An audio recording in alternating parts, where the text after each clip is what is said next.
part of the Press Play Podcast Network. Look up in the sky. It's a bird. It's a plane. It's Superman. This is Jason J. Lewis, the voice of Superman on Justice League Action. This is Mark Wade, writer of Superman Burglar. You're listening to the Krypton Report.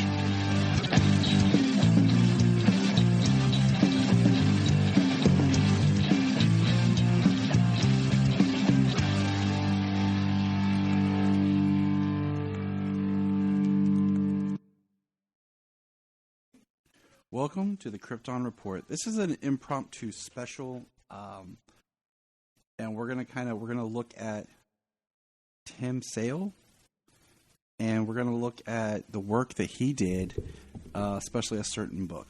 Recently, he passed away, so we're gonna kind of talk about him, and we're gonna talk about the book Kryptonite. So let's get a little background real quick here about Tim Sale. He's most famously known for Superman of All Season and, of course, The Long Halloween, which are seminal works that will live on long after, I think, even I'm gone in just comics history.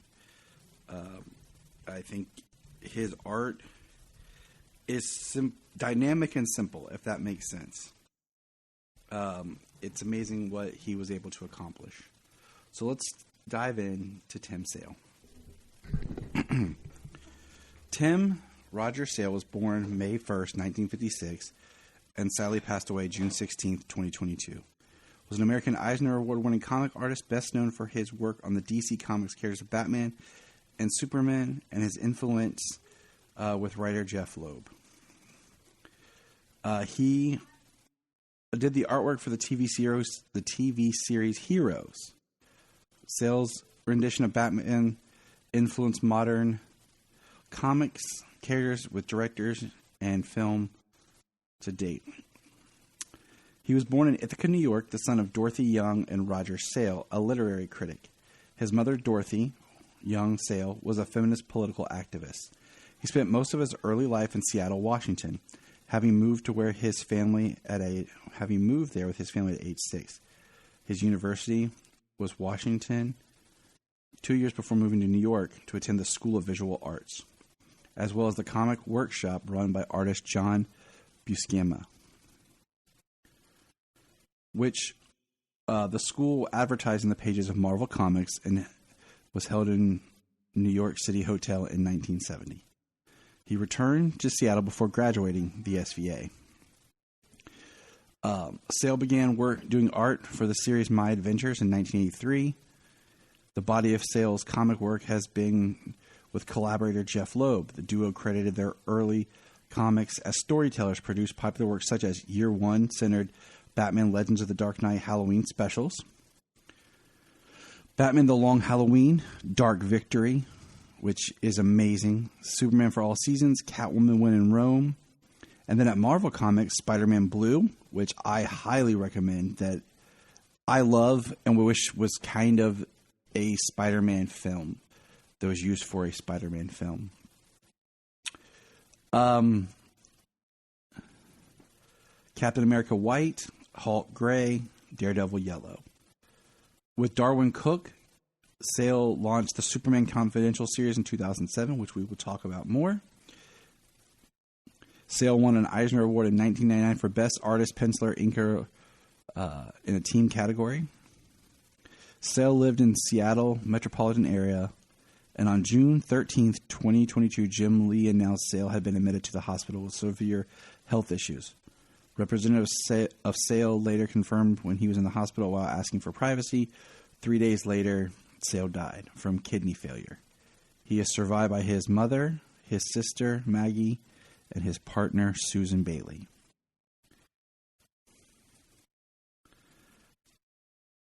He worked on, with Jeff Loeb, like we said, Challengers of the Unknown was one that was what got Loeb started in comics and is not as famous. But that's Tim Sale in a nutshell. I loved his work. And what we're going to be talking about is in 2006, on November 1st, The series Superman Confidential debuted. Superman Confidential featured Superman's story set in the early years of the character's career.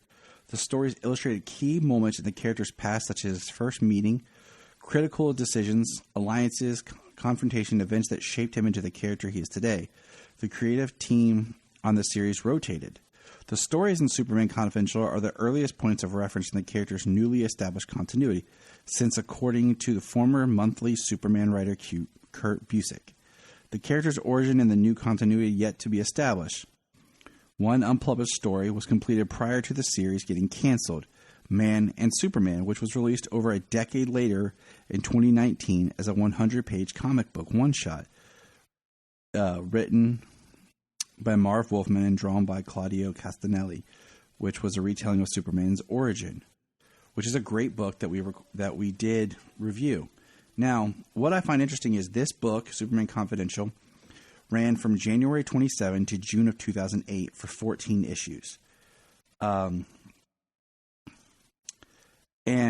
the biggest main arc was Kryptonite, which was a 6-issue arc, which is what we'll be talking about. And this also launched at the same time as a book called Batman Confidential. And the thing about the Kryptonite arc is I have the first 5 issues as individual issues, but I never got the 6th. And that's because, and I'm not sure why it happened like this, the 6th issue of the arc was actually Superman Confidential number 11. So if you were to get on the DC app, like I did to review this, and read, here's Superman Confidential 1 through 5, and then number 6 is a completely different story, while 5 leaves on a cliffhanger. And it doesn't finish up until issue 11.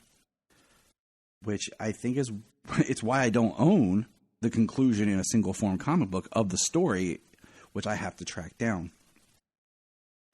And it is a collected hardbound known as Superman Kryptonite by Tim Sale and Darwin Cook. And that's what I'm going to talk about. It's a story I've been wanting to review for a while.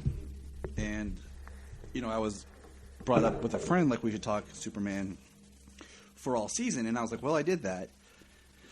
And I said, what about this? And he said, that's a great idea. He said, that's a book that every time I read Superman for all season, I read Confidential / Kryptonite right after it as like a 2-parter. And I thought, you know what? That would be a really interesting read to do later on.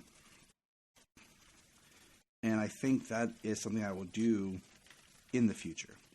But I'm going to talk about Superman Confidential / Kryptonite. The story, book 1 starts with a storyteller, a prologue, talking about coming to Earth with a being. And it seems as if the Kryptonite is talking. It's a giant chunk of Kryptonite. It's a giant rock that's in space, and we see that it is kind of following the same trajectory as Clark's ship.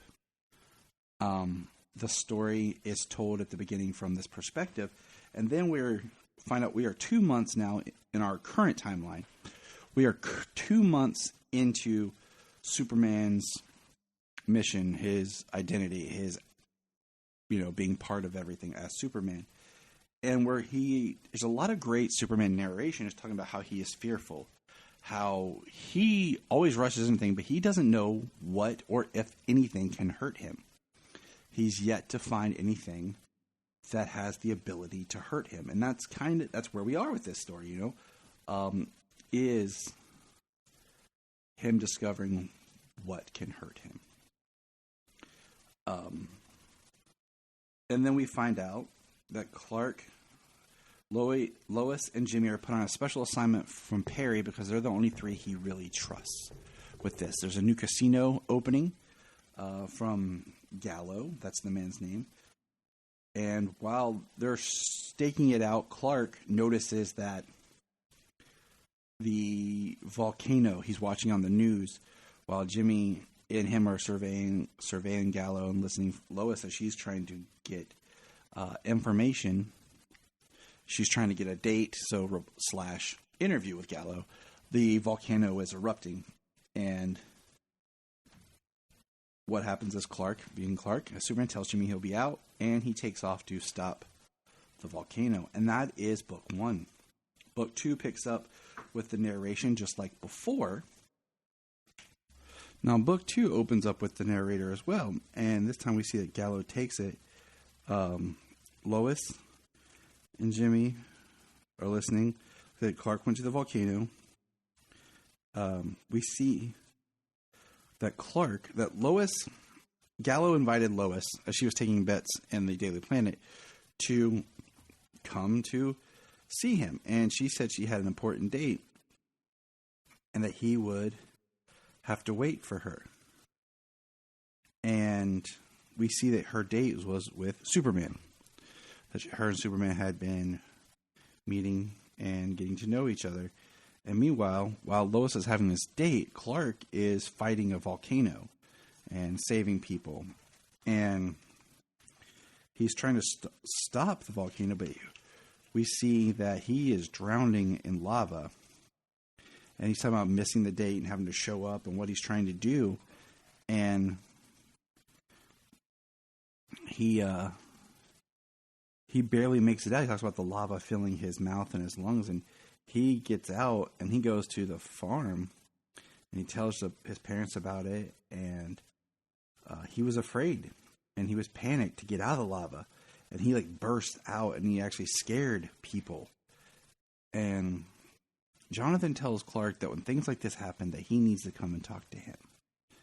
That he doesn't need to worry his mother. And it's very cute. Because it's very much parents trying to protect each other while taking care of their child. So it's very, very nice. But Lois, Clark, Superman, does not show up for the date. So Lois meets with Gallo. And that's book 2. The final page is Superman getting back and missing everything. Now, the prologue for book 3 starts 15 years earlier. And we see more of what's going on with this giant piece of green kryptonite. And Lois and Clark are discussing everything. And this is the book where actually Lex comes into play. We have not seen Lex yet. And this is the book where Lex comes into play. And we see that, in the first book, Lex had been using the Royal Flush Gang to test Crime and Clark and / Superman. Not Clark, I need to use my terms more clearly. But he was using them to figure out any type of weakness that Superman may have. He pays off the Royal Flush Gang, tells him to get out of town. And we have voiceover of Superman talking about his doubts and everything, what he's doing. Is he making a difference? Is he helping? What is he doing? And he's confessing all this humorously to a polar bear. Now, if anyone knows the history about polar bears and Superman, it's pretty funny that he's doing this. Meanwhile, Lois is digging more into Gallo, and we get Lex at a picnic speaking. Now, in this picnic, Lex makes a big speech about what he's doing for the city, how he is, giving back and all this. But what really happens is Superman shows up, talks to Lois for a moment, and Gallo has pledged money and outshined Luthor. So Luthor is pretty upset by this display of whatever you want to call it, showmanship. And Superman, there is a theft in progress. Superman goes to save it, and as he goes, we see something's happening with Gallo, and he's opening something, and then we see Superman fall. And Superman falls. And then the fourth book starts with prologue 10 years ago. And this is when Gallo's father's died. His mother killed his dad. Then Gallo kills his mother. And we hear the voice from the Kryptonite rock about wanting to get closer to the sun. Now, we have a lot of voiceover back to as Clark's falling. He calls his flight. He falls. He gets beat up. There are people there ready for him. Meanwhile, Gallo is opening a vault to the Kryptonite and is standing there bathing in its radiation, basically. And we see, like, just Clark getting beat up. And the Gallo closes the vault, and Superman gets his strength back, but he doesn't heal instantaneously. No, it takes a little bit of time, and Lex is watching, trying to figure out what just occurred. And, Lois is by Lex, because at the picnic, and he makes a thing about he'll find out what happened. And Jimmy goes, and he actually picks up Superman. Superman says, "Take me to Clark Kent's. He's a friend." And at the end of it, you see Jimmy helping Superman into the room. And Clark Kent answers the door. Book 5 starts with the prologue again, and it's more about Gallo's past in Vegas, and as how he grew, how he beat the competition, what he did, and Jimmy is called to the Daily Planet for the story, and Superman says leave him there with Clark, and what we find out is that Superman has Clark bots in his apartment to cover for him. So he tells Clark bot number 3 to go to rest mode. Lois faces Gallo, and Clark heads to the farm. Clark learns more about, he sees these images, and Lex